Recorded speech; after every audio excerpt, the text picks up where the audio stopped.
Hi everybody, it has been a while since I've done a painted build Gundam. Instead of a regular review, I'm going to do a painted build of this RX-78 21st century real type version. So I don't have the video footage, but usually what I do first is to wash all the runners with down dishwash. If you watch my first video, where I explain the molding process, by washing, basically get rid of the mold release agent so the paint will stick better. Now make sure you don't use anything fancy with lotions or anything like that, because you may make it worse. I let the runners dry a bit, then I went ahead and cut all the pieces and stored them in Ziploc bags. This works better with larger kits, especially like RE100, where you have relatively few large pieces in the bag.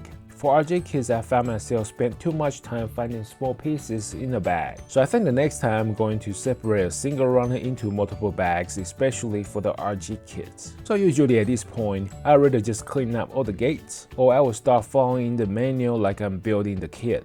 After I got the parts out, time to clean out the gates. Trim the gates as much as you can with a hobby knife. Then clean up with sandpapers. I usually go from 600 grit to 800 to 1000.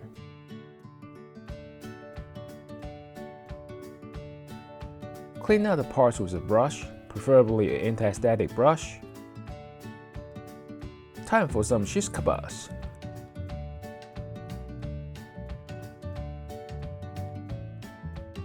Then just doing my shish kebab thing in build sequence. Now when you are done, you'll be ready to paint. Two advantages.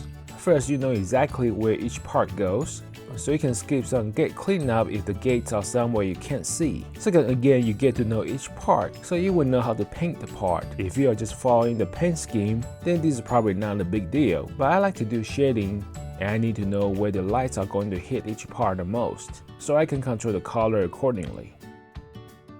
Tip for making V-fin look better. First, to get rid of the annoying childproofing feature, be careful not to stretch the part when cutting, or the fin may break. Next, I use my Mr. Polish for sanding down the rest. It gives me better control than using sandpaper.